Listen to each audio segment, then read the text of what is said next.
Joining us are former FBI Assistant Director Chris Swecker and Florida Congressman and Judiciary Committee member Laurel Lee. Welcome to you both. Congresswoman, you and I both share a mutual interest in the justice system. We need a bureau that is respected and worthy of respect. How do we get back there? Well, they need to start with the core values of the Bureau: fidelity, bravery, integrity. Americans need to know that the FBI is going to investigate fairly, they're out there to fight crime, that they're not going to be influenced by the political whims of what's going on in Washington, D.C. And it's important to remember the vast majority of FBI agents, those that are out across America fighting violent crime, are doing exactly that. These are patriots. They love our country. They respect our justice system. They're not affected by politics. The root of the problem is the political impacts of Washington, D.C., and some of the people who have abused their power and abused their investigative power there. That's what Kash Patel needs to change when he comes in as the next director of the FBI. Chris, Laurel just drew a distinction, which I'm sure you and I draw also, which is the 99% of the field agents that we would love to have as our next door neighbors or coaching our kids' sports teams, and the D.C. supervisors. Am I correct? Are we correct to draw that distinction between the 90+% that are doing a really good job and then the ones that we read about that just let us down? Absolutely, Trey. You know from your time as an AUSA Assistant U.S. Attorney that the confidence of the American public is important. It's critical to their mission. And it just pains me with 24 years in the FBI and with pride. It pains me to see that 2/3 of the American public think that the FBI has been weaponized. We've got to get the FBI back to the core mission.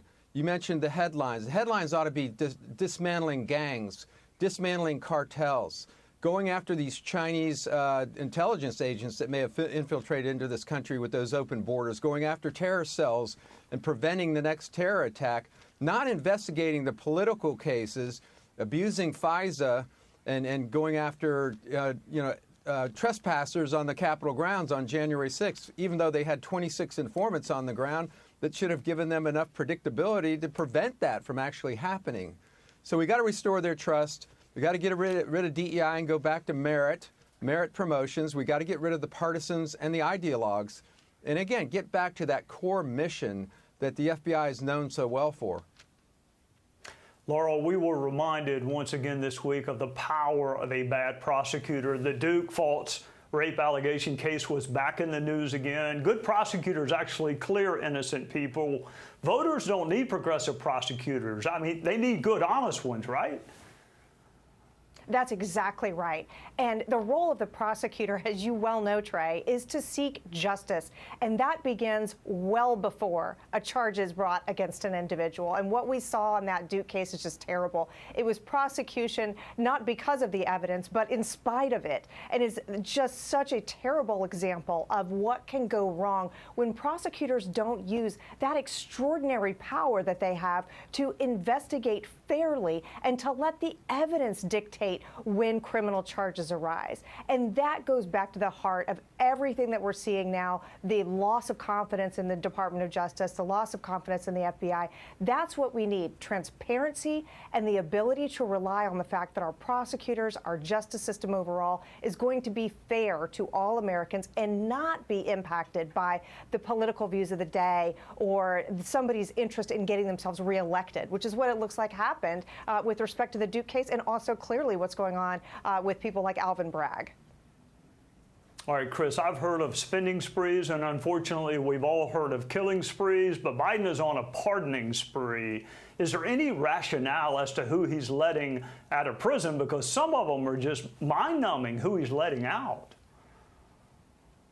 Yeah, it doesn't appear to be. I don't know who he's listening to, but some of these commutations and pardons are as we know with the judges that he pardoned in Scranton are just not in the best interest of justice, and that ought to be the criteria for a pardon. As an attorney, I've represented people seeking pardons. It's a tricky process for a president outgoing, but he set the tone when he pardoned his son. And I'm not sure he's done yet. I mean, you could see blanket pardons, and as we know as attorneys, you can't pardon people for crimes that they haven't been charged with yet. That hasn't been tested in the Supreme Court. The Nixon case didn't get to the Supreme Court. So, you know, there were pardons issued in the whole Watergate caper, but I don't think that's been tested in court, and I don't think that he can pardon people who haven't committed crimes or haven't been accused of committing crimes yet. Laurel, before we go, we got about 30 seconds for the part of the country that's not familiar with Pam Bondi. She's from your part of the world. What kind of AG are we going to be getting? She is going to be wonderful. Not only is she committed to the principles of America First and justice for Americans across the country, she is a career prosecutor. So she knows what it means to be in a courtroom. She knows what it means to fight for community safety. She's a big supporter of law enforcement. I think she's going to be the perfect balance of making sure that we get rid of any sort of bias or impropriety happening at the Department of Justice, but also follow that key mission of keeping America safe. Well, we are all in one accord, all three of us. We need a justice system worthy of respect. Thank both of you for the role that you have played in getting us where we used to be, and let's get back to that. So thank you and happy holidays.